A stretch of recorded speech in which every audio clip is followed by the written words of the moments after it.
Hey folks, today I'm diving into something that's been making waves in Zimbabwe's political scene. Nelson Chamisa, the leader of the opposition, has dropped some serious allegations against the legal system. Buckle up, because this is going to be intense. So, Chamisa recently took to social media with a powerful message. He's calling out corrupt lawyers and judges in Zimbabwe, and let me tell you, he did not hold back. According to Chamisa, the courts are supposed to be the guardians of our rights and liberties. They're the last line of defense for our collective dignity and sanity, but what happens when those entrusted to uphold justice lose their independence and professionalism? Chamisa paints a grim picture. He says that when courts fail in their duty, they surrender justice to those who prey on the innocent and feast on citizens' liberties.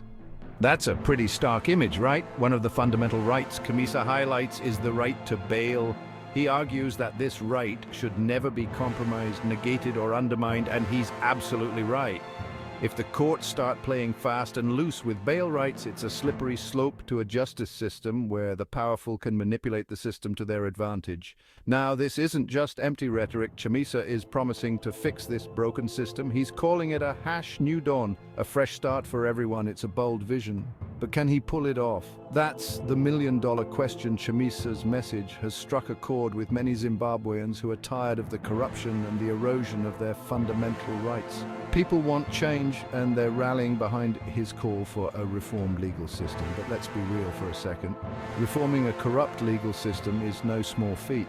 It's going to require a lot of work, dedication, and most importantly, the will of the people. But if Chamisa can galvanize enough support, maybe, just maybe, Zimbabwe can turn a corner.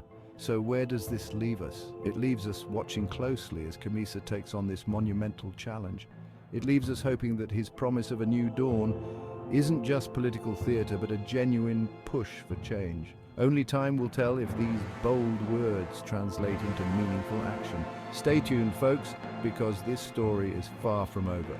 If Chamisa can make good on his promises, it could be a game changer for Zimbabwe. Until then, keep your eyes peeled and your ears open. Thanks for watching, and remember to like, subscribe, and hit that notification bell for more updates on this developing story. Catch you in the next one, and stay informed.